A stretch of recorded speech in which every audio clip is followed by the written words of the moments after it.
May the grace of God be with you all. I welcome everybody from Holy Sanctuary Ministry. This is Nusrat. I'm the servant of the Lord, standing before the throne of grace. In the mighty name of Lord Jesus Christ, Father, thank you for this wonderful time, a wonderful day that you give it into our life, Lord. We bless and honor your name, Lord. There's no other God before you. There's no one like you. There's no one beside you who is loving, kind, gracious, merciful Father. The Father, Son, and the Holy Spirit, the Holy One, the Holy, Holy, the Lord Almighty, who is the Lord Almighty, who is and who is to come. Father, thank you for a beautiful day, and thank you for your abundance, mercy, and grace, and thank you for your redemption and salvation and reconciliation with the Father, Lord. We approach your throne of grace in the mighty name of Lord Jesus Christ, Father. Come and take a charge and be with us, Lord. And Father, take the charge and let the Holy Spirit come and let everything go smooth and effective in our favors, Lord. And come and speak to us, open our ears. We can hear your voice, Lord. Open our spiritual eyes so we can see you more. Open our hearts so you live into our hearts, and open our minds and brain, and give us wisdom and knowledge, discernment for everything, Lord, so we know your scriptures. And Father, once again, let this meeting go smooth. In fact, we pray for all the participants who are about to join us now. We're asking, Father, that you bless them abundantly, Lord, and your grace be with everybody's, Lord. And you bless their hearts towards you, Lord, so we all can gather at this platform and worship and honor and glorify your name, Lord. In the mighty name of the Lord Jesus Christ. Amen. Worship the Lord. In the darkness we were waiting, without hope or without light, till from heaven you came running. There was mercy in your eyes. To fulfill the law and prophet, to a virgin came a word. From throne of endless glory to a cradle in the dirt. Praise you, Father, praise you, Son, praise you, Spirit, Divine, God of glory, majesty, peace be forever to my King of Kings. To reveal the kingdom coming, to reconcile the lost, to redeem the whole creation. You did not despise the cross, for even in your suffering, Jesus, you saw the other side. Knowing this was our salvation, our sake Jesus died. Praise you, Jesus, praise you, Son, praise you, Spirit, three in one, God of glory, majesty, praise be forever to my King of Kings. Hallelujah, Father, hallelujah, Son, hallelujah, Spirit, three in one, God of glory, majesty, praise be forever to my King of Kings. Thank you, Heavenly Father, all the honors, the praise, and glories, Lord Jesus Christ. There's no other God before you. There's no one like you. There's no one like you, Lord. You are the loving, kind, gracious, and merciful Father. It's your Spirit take charge and pour your mercy and abundance and goodness upon us, Lord. Let your grace take over and grace be with us all. We honor and glorify your name. Let this day be blessed for all of all mankind, especially for believers. And Father, all the believers be protected under divine protection. Your blessing and your grace be with everybody's Lord. Once again, Father, we honor and glorify your name, Lord. I come forth throne of grace once again, Father. Every time we enter into your courts with praise and thanksgiving, you always shower your mercy and your grace and abundance, goodness upon us, Lord. Continue to worship the Lord. You give life, you are love, you bring light to the darkness, you give hope, you restore every heart that is broken. Great are you, Lord. It's your breath in our lungs. So we pour out all your praise. We pour out our praise to you only. Great are you, Lord. All the earth will shout your name, these hearts will cry, these bones will sing. How great are you, Lord? Oh, all the earth will shout your name, these hearts will cry, these bones will sing. How great are you, Lord? It's your breath in our lungs, so we pour out our praise to you only. Great are you, Lord. You gave life, you are love, you bring light to the darkness, you give hope, you restore every heart that is broken. Great are you, Lord. It's your breath in our lungs, so we pour out our praise to you only. Holy are you. Thank you, Lord Jesus Christ. Praise and honor, glory, Lord. Amen. As we all know, the Lord Jesus Christ coming onto the earth, there was many, many reasons he came down onto the earth. The first says, scriptures say, Mark 10:45, he said, for even the Son of Man came not to serve, but to serve, and to give his life and a ransom, life as a ransom for many. The scriptures say the Lord Jesus Christ came to pay the ransoms for our life. For the many life mean like all mankind, because he came down to save his creation. He came down to save all mankind. So this was very reason that this was the one of the reason as well, because there's not only one reason. The one reason is like there were so many things needs to take place. God came down onto the earth to save us, save his people. The earth was cursed, and to remove the curse and bless everybody else in his name, which is Yeshua al-Masih, Lord Jesus Christ. So waiting for our blessed hope, all the mankind are waiting still. There are so many still are waiting for the blessed hope. And only blessed hope is through Lord Jesus Christ and through our Yahweh, Yeshua al-Masih, the Lord our God, the King of heaven and King of earth, King of the whole universe, creator of all universe, the God himself came down, and he is our blessed hope, Lord Jesus Christ, who is all in all, Lord Almighty, King of heaven and the King of the universe and creator of us all. Waiting for our blessed hope that the scriptures say, Titus 2:13-14, say, waiting for our blessed hope, the appearing of the glory of our great God and Savior Jesus Christ, who gave himself for us to redeem us from all lawlessness and to purify for himself a people for his own passions who are zealous for good works. The scriptures say,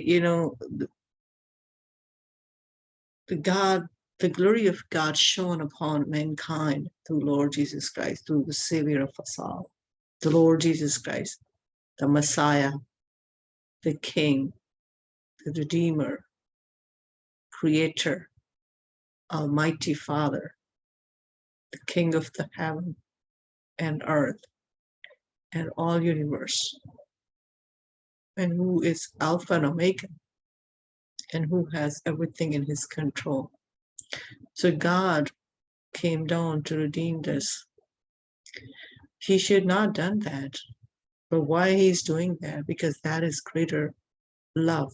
That is the work of his glory. Because that glorious Father, he always will come for the well-being for our sake and for our well-being. He came down onto the earth so we can have a life and we can be redeemed from the curse. We can be redeemed from the captivity of the Satans. So that is the reason the Lord Jesus Christ, God appears, his glory appear upon us through the Lord Jesus Christ, through the Savior of us all. There's a reason to fulfill the law and prophets. The God has given some laws to mankind. He also spoken through prophets. God, the very, the first most of all appropriate, God speak to the mankind himself. And he has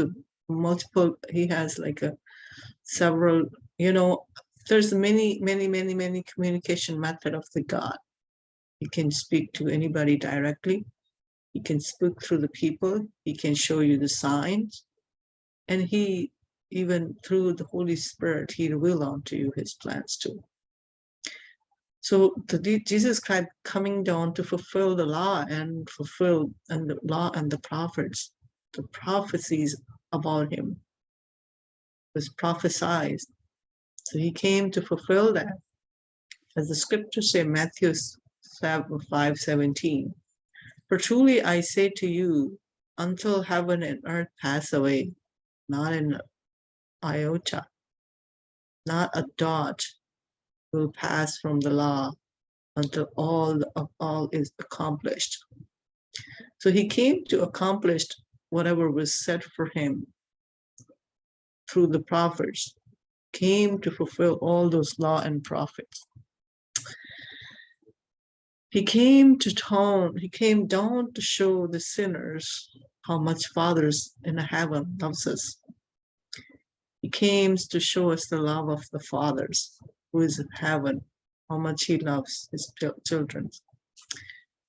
For God so loved the world that he gave his only son. The scripture is telling us in John 3:16, God so loved the world that he gave his only son, that whoever believes in him should not perish, but have eternal life. God, the heavenly God, the God of the universe, the alive one who is living. He's not dead, he's alive. He controls everything. Because we came from not anywhere. We did not evolve from anywhere. But he made us for his creation. We are his creator. He is the creator. We are his handmaid. He made us with his hand. It's a powerful one.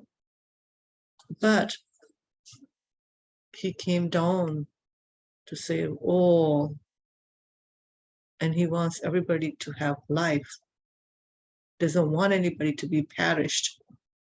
So he wants everybody who come to him and believe into him and accept him as his savior will have eternal life, will have abundant life, and will not be perished. He came down to call us sinners to repent. He came down to teach us to repent and turn back to Father. Come back to Father. Then you will have a life. Then you will have eternal life. Scripture says in Mark 2:17, and when Jesus heard it, he said to them, those who are well have no need of a physician, but those who are sick. I came not to call the righteous, but the sinner. The very reason, there's a reason for Jesus coming down to come and rescue the lost sheep, rescue the sinners, and save them, and ask them to repent and return to Father. Then you will be blessed. You will have a blessed life onto the earth. because this was very important. It's very essential for the believer. It's very essential for human being or mankind to come back to their Father, their Creator, who is the God Almighty. If they want to live and want to have a blessed life, turn to Father, and so then everybody can come into under his wings. He wants everybody to repent. People, we all are sinner. He knows we are sinner. He knows it's in our DNA. We have a birth. We were born in a sin. But he's a merciful Father. He cannot let us be like that. He cannot leave us. He has given us a choice to either take a life or the death. So there's only two things, my brothers and sisters, either the life of full of joy and full of blessings. That is with God. And the life without blessings and everything, and the curse, that is in the saints. So the God died for us. He came also to die for us. He came here to die to fulfill the mission of the Father, of the salvation and reconciliations and the redemptions. There was a sin separation, and Satan came down to resolve the problem of the Satan and sin and the separation. The Satans, to overcome the Satans, to defeat him and take everything from him back. Because he, through him, he placed the mark on all mankind. So he put the seal, Satan put the seal of all the mankind through the rebellion of the fathers, Adam and Eve, Mother Eve. So he brought in a death in their life. The Father came down to remove the curse of the death, remove that mark, and pay the ransom and take us back. That is why he came down to die. That is the very reason he died for us, because it was necessary steps. It was a necessary plan of God. It was a supreme plan of God to come and redeem us all, to die at first and then resurrect and then take everything back to him. Because Jesus, the source of everything, the God has made everything through him. That is the reason that he who will come and crush the head of the serpent, that was the Jesus Christ, because he, the one, the source of life and the source of all mankind of life and for all creations, wants to restore everything back through him, to him, the way it is. So he wants us to come home. That is the reason he died. The scriptures say, John 12:24-27, truly, truly, I say to you, unless a grain of wheat falls into the earth and dies, it remains alone, but dies. If it dies, it bears much fruit. Whoever loves his life loses it, and whoever hates his life in this world will keep it for eternal life. If anyone serves me, he must follow me, and where I am, there will my servant be also. If anyone serves me, the Father will honor him. Now in my soul troubled, and what shall I say? Father, save me from this hour, but for this purpose I have come to this hour. Jesus said, because of this reason, this hour of the death brought upon to me, so I can, for the world, whoever hates his life in this world will keep it for eternal life. Let's read the scripture again. Truly, truly, I say to you, unless a grain of wheat falls into the earth and dies, it remains alone. But if it dies, it bears much fruit. So in order to bear the fruit of the believer, the fruit of saving many, many lives, Jesus has to die, because with single-handedly he could not. He has to bury it into the ground to bear the fruit of what he wanted to accomplish. He wanted to accomplish to bring the mankind and redeem them, save them, and keep them away from all, and bring them back.